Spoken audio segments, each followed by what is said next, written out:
ఆ సోదరులు అంత వికారాబాద్ జిల్లాలో జరిగిన కలెక్టర్ దాడి ఘటనపై బీజేపీ ఎంపీ డీకే అరుణ స్పందించారు. లగచర్లలో జరిగిన ఘటన చాలా బాధాకరమని ఆమె విచారం వ్యక్తం చేశారు.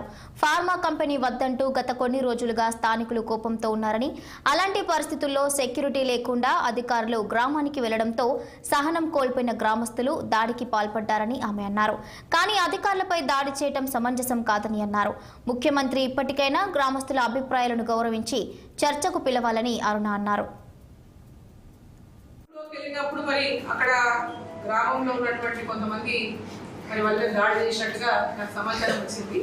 అది ఏమైనా అధికారుల మీద ఆ విధంగా దాడి చేయడం అనేది సమంజసం కాదు.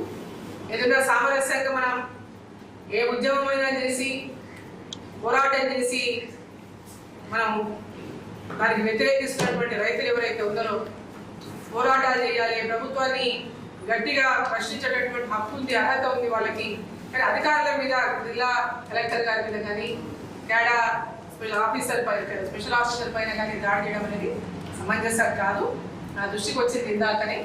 మరి అక్కడ కలెక్టర్ గారు మరి స్పెషల్ ఆఫీసర్ గారు కూడా ఇద్దరు బందోబస్తు కూడా మరి ఆ ఊళ్ళకి ఎందుకు వెళ్ళాల్సి వచ్చిందో నాకు అర్థం కాలేదు. పోలీసు బందోబస్తుతో వెళ్తే దాడి చేసిందా, ఇది లేకుండానే వీళ్ళు వెళ్ళిందా, ఇక్కడ సమాచారం పూర్తి తెలియాల్సింది. ఏమాత్రం కరెక్ట్ ఆల్టర్నేట్ వాళ్ళకి డెఫినెట్గా వాళ్ళైతే తీవ్రంగా వ్యతిరేకిస్తున్నారు అక్కడ అందరూ గ్రామస్తులు, చుట్టుపక్కల 5 గ్రామాల వాళ్ళు, తండాలలో వాళ్ళు వచ్చినట్ట. సో అది ఏదన్నా ముఖ్యమంత్రి గారు అక్కడి నుంచే కాబట్టి వాళ్ళు ముఖ్యమంత్రితో డైరెక్ట్గా చర్చలకు కూర్చొని మాట్లాడుకొని దాని